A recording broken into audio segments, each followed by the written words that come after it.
이 집엔 검은 기운이 맴돕니다. 가까운 사람이 얼마 전 죽었죠. 아직 구천을 떠돌고 있습니다. 그 사람 억울하다고 합니다. 범인은 아주 가까이 있어요. 낯선 스님이 초인종도 누르지 않고 현관 앞에서 목탁만 3번 두드린 뒤 제 눈을 똑바로 보며 그렇게 말했습니다.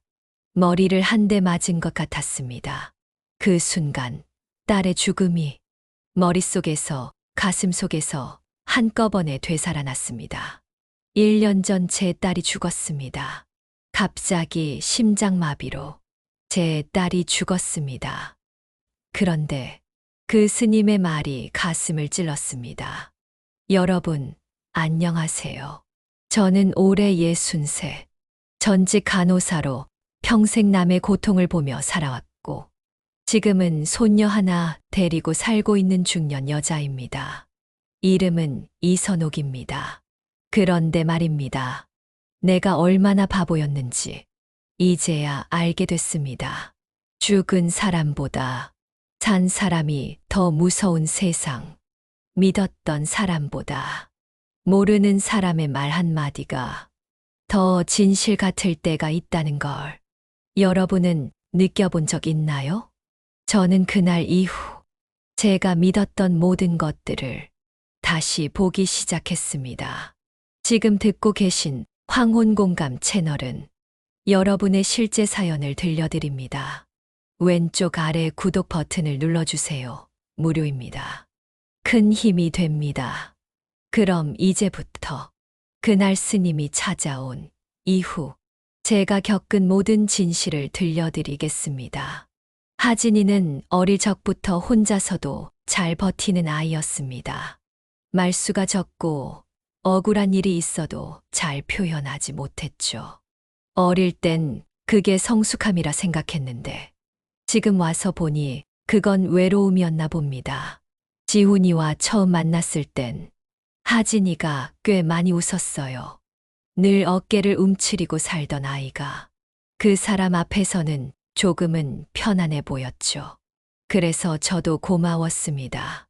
이 사람이라면 하진이를 안심시켜 주겠구나. 그렇게 생각하고 기꺼이 두 사람의 결혼을 허락했어요. 지훈이는 정신과 의사였습니다. 말투는 조용하고 침착했고 무슨 말을 해도 웃는 얼굴로 받아줬죠. 남들 눈엔 정말 이 시대의 좋은 남편이었습니다. 아이를 돌보는 모습도 다정했고 잔소리 하나 없는 모습은 완벽해 보였습니다. 그런데 하진이가 가끔 눈빛으로 말할 때가 있었습니다. 엄마, 지훈 오빠는 참 이상한 사람이야. 왜? 그냥 화를 낸 적이 한 번도 없는데 왠지 내가 항상 시험 받는 느낌이 들어. 그 말을 들었을 때 오히려 속으로 이렇게 생각했죠. 너무 좋은 남편이라 내가 불안한 거겠지. 하지만 그 뒤로도 하진이는 종종 이상한 말을 흘렸습니다. 요즘은 잘 자지도 못해. 꿈이 이상하게 반복돼. 지훈 오빠가 챙겨준 약 먹고 자면 하루가 통째로 사라지는 기분이야. 약 이름이 뭐야? 글쎄, 그냥 비타민이라던데. 딸의 눈빛은 그 말을 하면서도 어딘가 허공을 보는 것 같았습니다. 잠이 부족해서 그런 줄로만 알았죠. 아니, 저는 그냥 그렇게 믿고 싶었는지도 모릅니다. 사위는 늘 다정했고, 늘 침착했고, 늘 완벽했습니다. 언젠가 하진이와 사위가 말다툼을 했다는 이야기를 한 번도 들은 적이 없었습니다. 하진이가 세상을 떠난 후 제 곁에 남은 사람은 지훈이었습니다. 장례식을 마치고 집에 돌아오자마자 손녀 가은이를 보살펴야 했고 하진이의 방엔 아직도 그 아이의 체온이 남아 있었고 거긴 감히 문도 열지 못했습니다. 그때 지훈이는 모든 걸 챙겨주었습니다. 장례식장 접수를 하고 문상객 명단을 정리하고 음식과 향, 조화까지 하나하나 조용히 처리하던 그의 뒷모습이 그때는 그렇게 믿음직스러웠습니다. 어머님, 가은이는 걱정하지 마세요. 일단은 저희 집에 같이 계시죠. 어머님 혼자 계시는 건 안 될 것 같아요. 그 말이 참 따뜻했습니다. 그 사람만 없었다면 아마 저는 그날 이후 아무것도 할 수 없었을 겁니다. 하진이의 유품을 정리하겠다고 나선 것도 지훈이었습니다. 어머님이 직접 하시면 마음이 더 아프실 겁니다. 제가 조심히 정리해서 상자에 넣어드릴게요. 그 말에 고개를 끄덕였죠.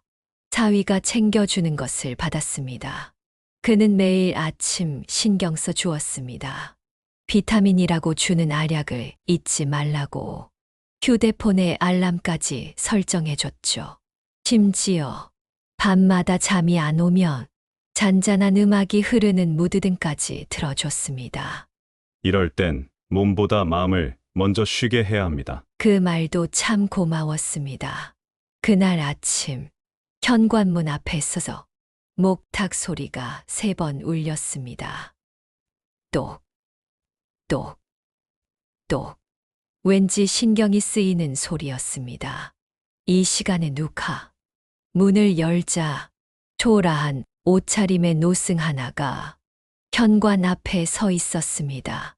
갸름한 얼굴의 주름은 깊었고 그 눈빛이 거부할 수 없는 눈빛이었습니다. 그가 말을 꺼냈습니다. 그 첫 마디가 아직도 귀에 생생합니다. 이 집에 검은 연기가 앉아 있습니다. 검은 연기. 무슨 말인지 몰랐습니다. 그는 목탁을 조용히 내려놓고 제 눈을 피하지 않고 말을 이었습니다. 1년 전 이 집에서 누가 떠났죠. 그 떠난 자리가 아직 완전히 비워지지 않았습니다. 보살님을 어떤 여자가 맴돌고 있습니다. 제 가슴이 철렁 내려앉았습니다. 누가 그러시죠? 내가 더듬으며 묻자. 나도 지나가던 길이었습니다. 그런데 이 집이 부릅니다. 이 집에 묶인 영이 말을 하고 싶어 합니다. 저는 숨을 제대로 쉴 수 없었습니다. 그는 제게서 시선을 떼지 않은 채 천천히 목탁을 들었습니다. 죽은 자가 걱정을 하고 있네요. 그리고 말했습니다. 죽은 사람은 다 말하고 떠납니다.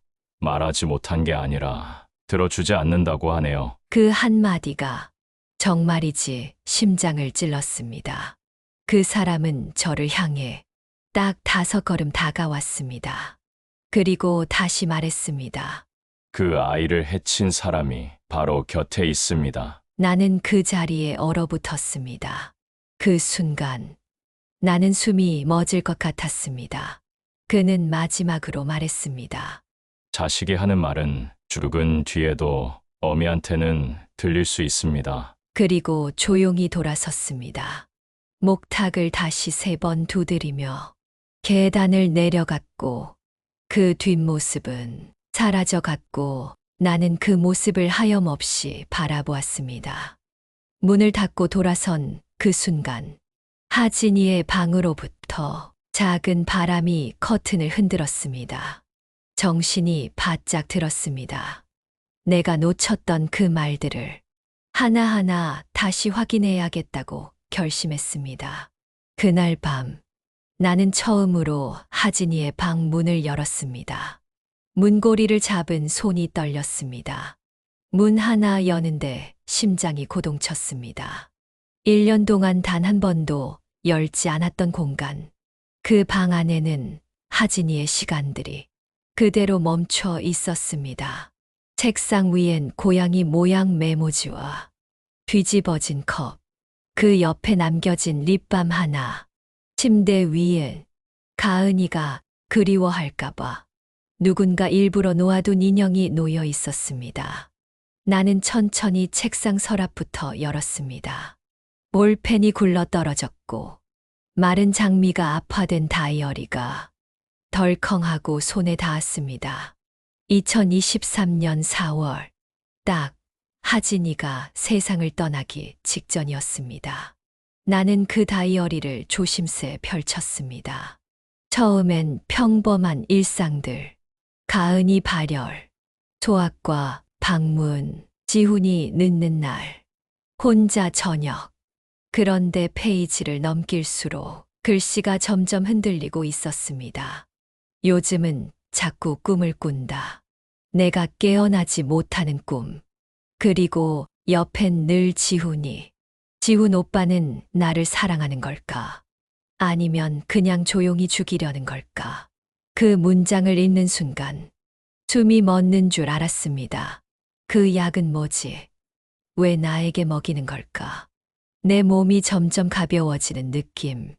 그런데 너무 피곤해. 엄마한텐 말할 수 없어. 엄마가 걱정할 테니까. 나는 다이어리를 꼭 쥔 채 이 말을 짚었습니다. 이건 단순한 불안이 아니었습니다. 딸은 분명 그 사람을 두려워하고 있었습니다. 서랍 안쪽 깊숙한 곳을 다시 뒤졌습니다. 작은 상자 하나가 있었습니다. 시계 상자처럼 보였지만 안에는 이름 모를 알약 몇 개가 작은 지퍼백에 담겨 있었습니다. 그리고 메모 하나. 이걸 먹으면 좀 나아진대. 무생무취. 근데 먹고 나면 옆에는 진료 기록이라는 글씨가 적힌. 나는 온몸이 식었습니다. 약을 지속적으로 지훈이 먹인 거구나. 분노로 피가 거꾸로 돌았습니다. 책상 서랍을 닫으려던 찰나 책상 밑에 떨어져 있던 녹음기를 하나 더 발견했습니다. 배터리가 거의 다 닳은 상태였지만 남아있는 파일이 있었습니다. B. 근데 나 너무 불안해. 엄마한테 말하고 싶은데 지훈 오빠가 알면 안 돼. 혹시 내가 잘못되면 그 사람 절대 울지 않을 거야. 엄마, 제발 믿지 마. 그 순간 무릎이 꺾이며 바닥에 털썩 주저앉았습니다. 딸은 죽기 전까지도 나를 걱정했구나. 책상이며 서랍을 다 뒤진 줄 알았는데 그날 밤 문득 시계가 어긋나 있는 걸 봤습니다. 하진이의 방 한쪽 벽. 하얀 원형 벽시계. 늘 고장 난 줄 알았던 그 시계가 어느 날 갑자기 3시 12분을 가리키고 있었습니다. 이상하게 느껴져 시계를 조심스레 떼어냈습니다. 그 뒷면에 긴 테이프로 고정된 검은 봉투 하나가 있었습니다. 2겹으로 접힌 채 그 사람이라고 적혀 있었습니다. 가슴이 쿵 내려앉았습니다. 봉투를 열자 안에는 인쇄물과 손글씨, 메모가 섞여 있었습니다. 그중 첫 장, 병원 기록지, 지훈이 근무하던 병원의 내부 고발 관련 보고서 일부 사본이었습니다. 정신과 진료, 기록 유출 우려, 특정 환자 대상 약물 과투여 사례 제보 접수됨, 징계 검토 예정, 김현중 당시 인턴, 이름 언급됨, 지훈의 본명이 김현중이라는 걸 이 문서에서 처음 알았습니다. 지훈은 개명한 이름이었던 겁니다.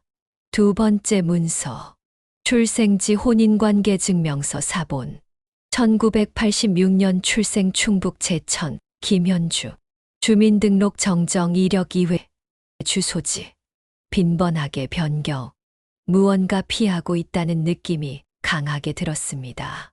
다음은 메모장이었습니다. 하진이가 손글씨로 써내려간 기록. 엄마는 몰라도 돼. 하지만 나는 이 사람을 끝까지 믿을 수가 없어. 이름을 바꾸고 병원을 옮기고 사람들 앞에선 천사처럼 행동하지만 나한테만은 날 감시하고 있다는 느낌이 계속 든다. 이 메모는 증거가 될 수도 있어. 근데 내가 착각이라면 그냥 내가 미친 거겠지. 페이지를 넘기자 하진이 직접 출력한 구인 정보, 캡처와 지훈이 과거 근무했던 병원에서 자발적 퇴직이 아닌 의료사고 연루 가능성을 언급한 포털 기사 댓글이 복사돼 있었습니다.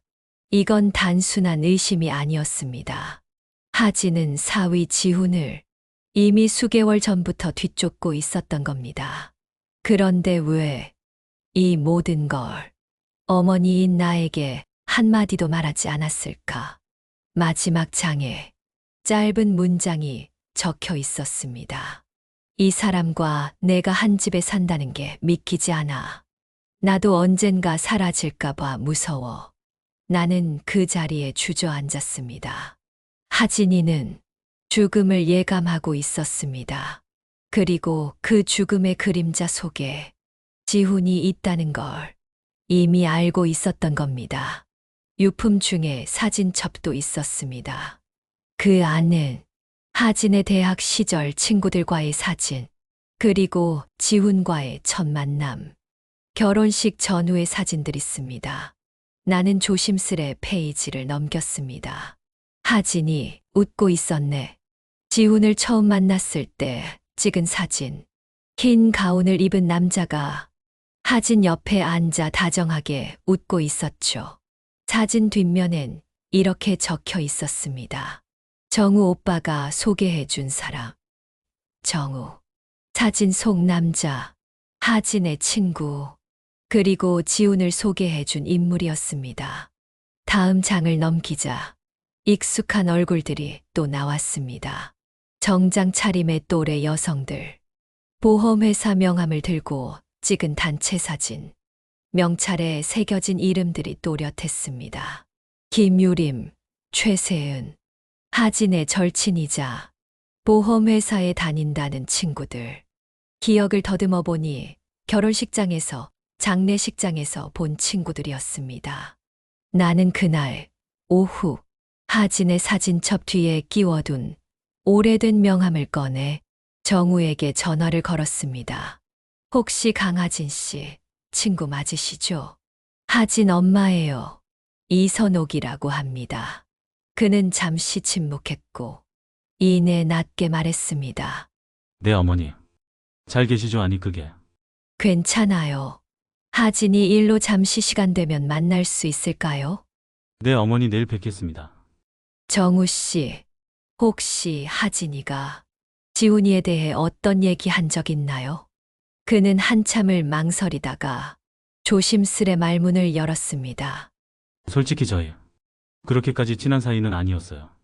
근데 하진이가 결혼하고 얼마 안 돼서 저한테 한번 연락이 왔었습니다. 뭐라고 했나요? 지훈이에 대해 물었었습니다. 숨이 막혔습니다. 그의 목소리가 떨렸습니다. 그래서 지훈이에 대해 말해줬어요, 어머님. 그 사람 지훈이 말이에요. 네, 저희 동기들 사이에서도 김현중이라는 이름은 한때 조용히 입에 오르내렸어요. 실습 중에 환자랑 감정적으로 얽힌 일이 있었고 그게 결국 병원에서 무마됐다는 소문이 있었죠. 그게 사실입니까? 그 일이 있고 나서 개명했고 병원을 옮겼다는 소문이 있었습니다. 나는 말이 나오지 않았습니다. 딸은 알고 있었던 겁니다. 그리고 그것을 혼자서 견디며 누구에게도 말하지 못한 채 그렇게 떠나간 거였습니다.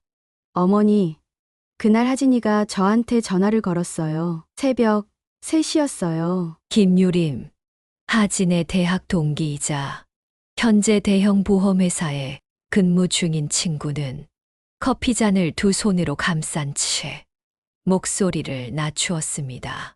하진이가요.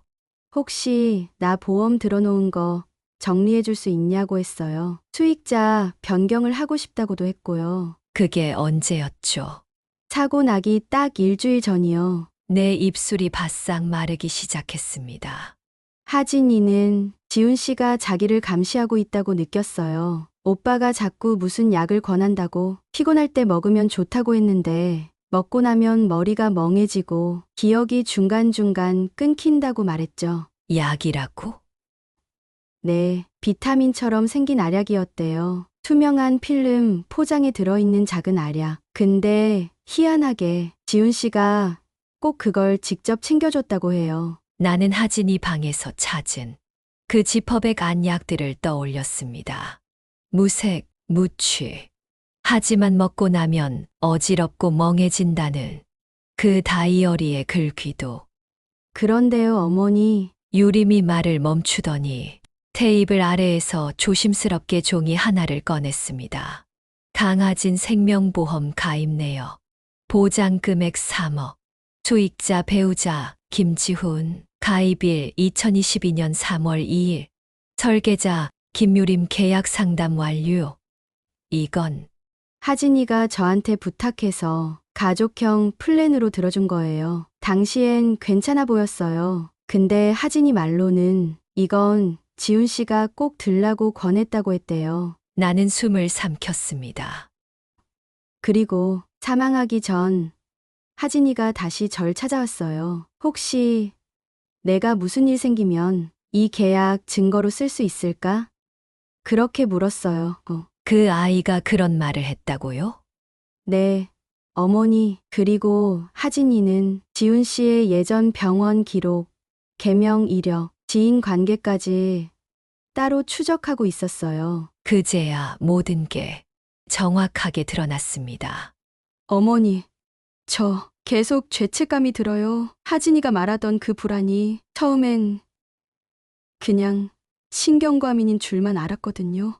하지만 유림은 눈시울을 붉혔습니다.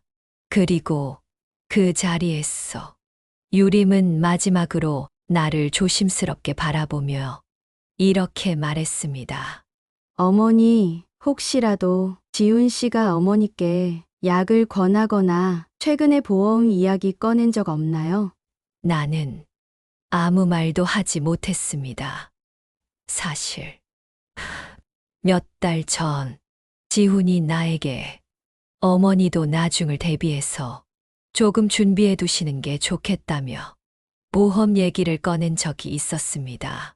그때는 그냥 사위로서의 걱정인 줄 알았습니다. 그런데 그게 아니었던 거였어요.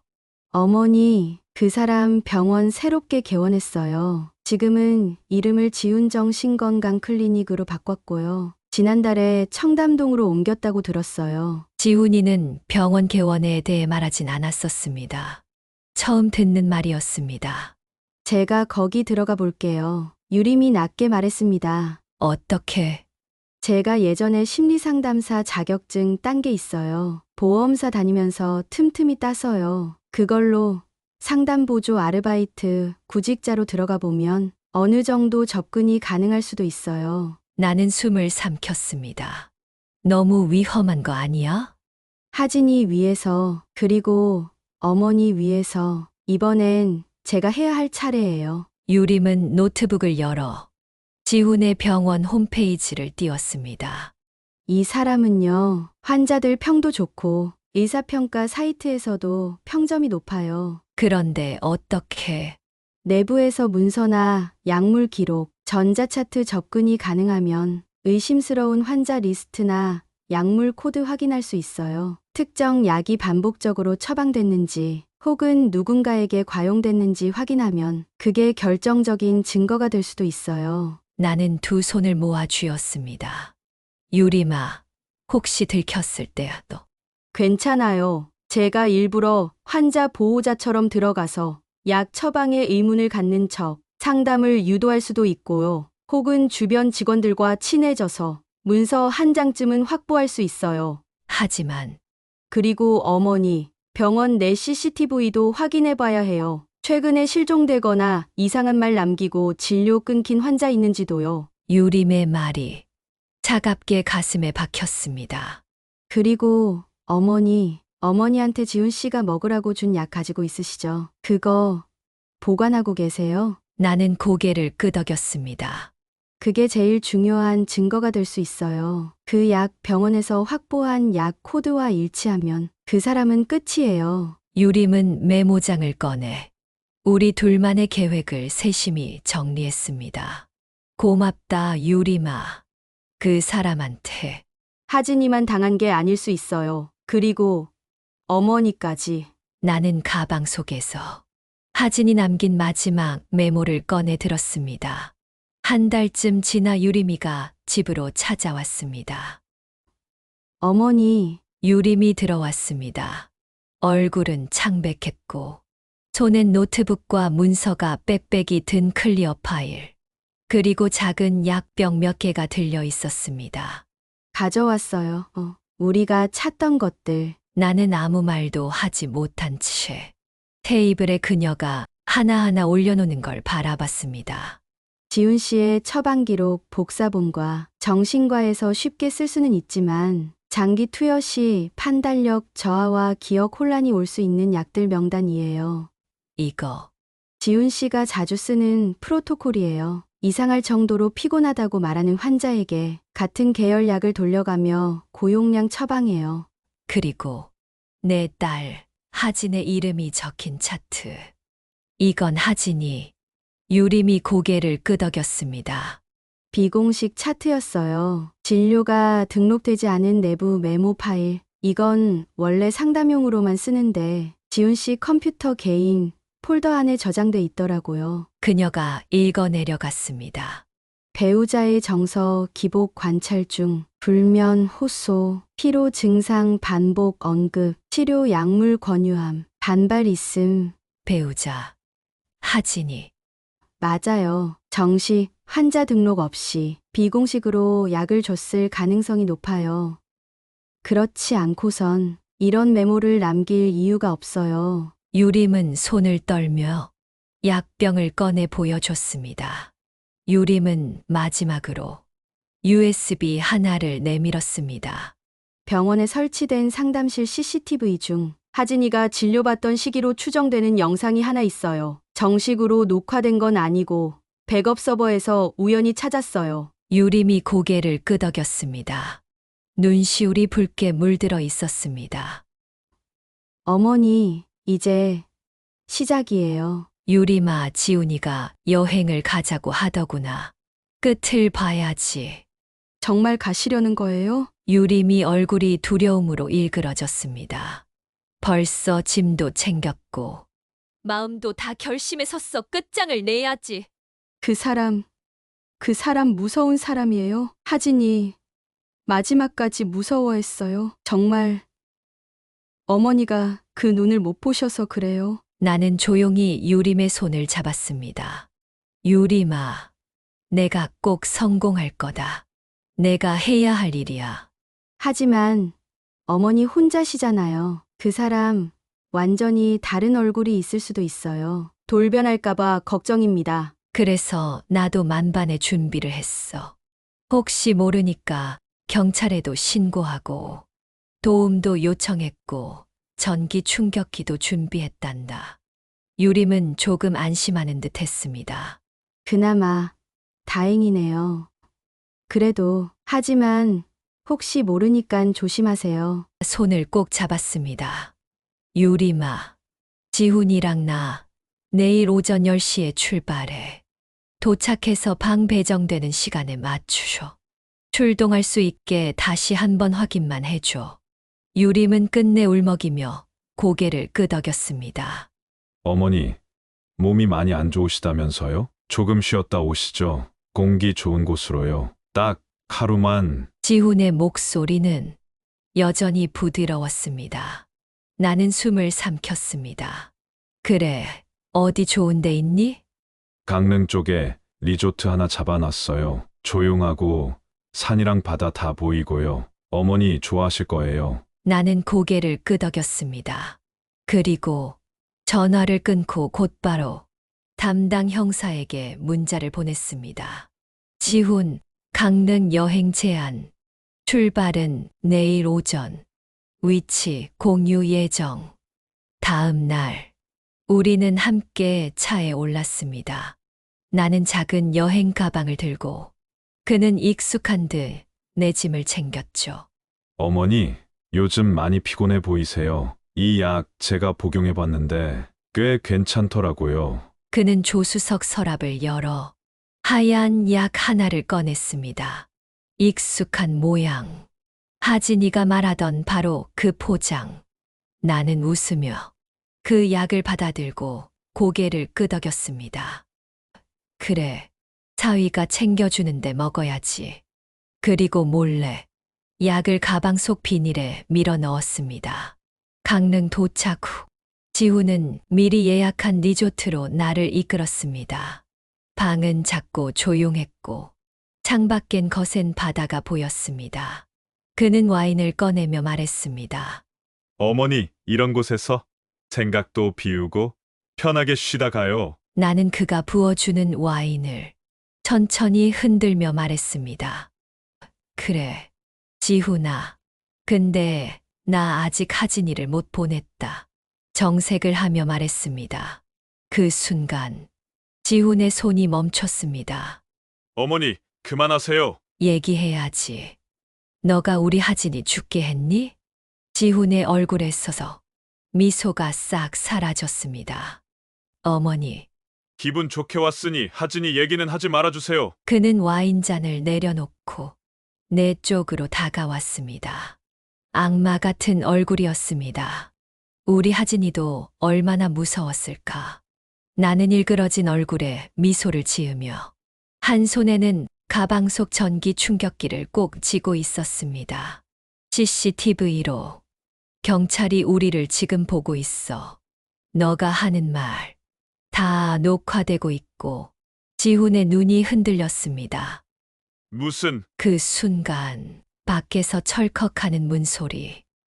그리고 김지훈 씨, 당신을 살인미수 및 고의적 약물 투여 혐의로 체포합니다. 경찰이 방 안으로 들이닥쳤습니다. 지훈은 얼굴이 하얗게 질렸습니다. 팔이 꺾여 수갑이 채워지고 테이블에 놓인 약과 와인이 증거물로 봉투에 담겼습니다. 나는 천천히 일어났습니다. 바람이 창문 틈으로 스며들며 내 뺨을 스쳤습니다. 하진아, 미안해. 제 판정은 숨소리조차 조심스러운 공간이었습니다. 피고석에 앉은 지훈은 덤덤해 보였습니다. 피고인 김지우는 고하진 씨에게 지속적으로 약물을 투여하고 심리적 통제를 시도하였으며 동시에 사망보험을 가입해 경제적 이득을 도모한 혐의를 받습니다. 판사의 목소리는 담담했습니다. 하지만 제게는 심장을 짓누르는 망치처럼 들렸습니다. 피고석의 지훈은 표정을 바꾸지 않았습니다. 그 얼굴에는 후회도 두려움도 보이지 않았습니다. 검사가 차분한 목소리로 증거 자료를 나열했습니다. 병원 약고에서 무단으로 반출된 약물 기록, 하진의 친구 유림이 제출한 하진의 음성 메시지, 그리고 지훈의 병원 내 CCTV 영상까지. 그 모든 것이 테이블 위에 조용히 펼쳐졌습니다. 증인 하진 씨의 모친 선옥 씨를 증인석으로 부르겠습니다. 법정안이 잠시 술렁였습니다. 저는 떨리는 다리를 끌고 천천히 자리로 향했습니다. 선서하십시오. 당신은 이 법정에서 진실만을 말할 것을 서약합니까? 네, 서약합니다. 제 목소리는 떨렸습니다. 하지만 눈은 지훈을 정확히 바라보고 있었습니다. 김지훈 씨와 어떤 관계입니까? 제 딸, 하진이의 남편이었습니다. 하진 씨의 생전 상태에 대해 어머니로서 느끼셨던 이상점이 있었습니까? 저는 고개를 끄덕였습니다. 예. 딸은 자주 피곤하다고 말했고, 기억이 이상하게 흐려진다고도 했습니다. 어느 날은 제 앞에서 울먹이며 말했습니다. 엄마, 내가 지금 무슨 말을 하고 있는지도 모르겠어. 그때 저는 그 아이의 말을 진지하게 듣지 못했습니다. 제 가슴이 쿡 하고 저렸습니다. 그리고 딸은 세상을 떠났습니다. 잠시 숨을 고른 후 저는 마주 앉은 그 사람을 똑바로 바라보았습니다. 판사는 마지막 결론을 내렸습니다. 김지훈 피고에 대한 구속 기소는 적법하며 법정 구속을 명합니다. 최종 판결은 다음 기일에 선고하겠습니다. 지훈은 끌려나가며 잠시 뒤돌아 저를 보았습니다. 하지만 그 눈빛은 아무것도 담겨 있지 않았습니다. 그는 끝내 자신이 하진이를 죽인 죄책감은 보이지 않았습니다. 지훈은 징역 25년을 선고받았습니다. 모든 싸움이 끝난 뒤 난 문득 우리 집 문 앞에 서 있던 노승이 생각났습니다. 며칠이 지나 딸의 납골당을 다녀오던 날, 믿기 어렵게도 그 스님을 다시 만났습니다. 버스 정류장 앞 햇빛 아래 구부정하게 앉아 계셨습니다. 아, 뵙고 싶었습니다. 제가 조심스럽게 인사하자 스님은 마치 기다렸다는 듯 고개를 끄덕이셨습니다. 자리를 벗어나려다 다시 발길이 돌았습니다. 언젠가 또 마주칠 인연이라 생각했죠. 저는 조심스레 물었습니다. 그날 제게 왜 그런 말씀을 하신 거죠? 스님은 잠시 눈을 감더니 천천히 말씀하셨습니다. 슬픔이 집 안에 스며 있었습니다. 그건 상실의 기운이 아니라 억눌린 진실에서 비롯된 고통이었습니다. 그 말이 제 마음을 정통으로 찔렀습니다. 사람은 진실을 알고도 모른 척할 때 그 기운이 등을 짓눌러 등을 굳게 하지요. 그런 분들 종종 만났습니다. 저는 말없이 고개를 숙였습니다. 한참 만에 겨우 말을 꺼냈습니다. 감사합니다. 그날 스님 말씀 덕분에 제가 진실을 알게 되어 정의를 시현했습니다. 스님은 제 얼굴을 가만히 보셨습니다. 당신의 인생은 아직 끝나지 않았습니다. 그 아이가 남긴 모든 것은 당신이 이어가야 할 생입니다. 그 말씀은 딸의 손을 다시 붙잡아 주는 듯 따뜻했습니다. 그날 이후 저는 손녀와 함께 살고 있습니다. 하진이의 작은 얼굴을 꼭 닮은 아이는 가끔씩 저를 보며 이렇게 말합니다. 할머니, 엄마는 하늘에서 나 볼까? 저는 웃으며 대답합니다. 그럼 너 매일 지켜보고 있지. 넌 세상에서 가장 예쁜 선물이니까.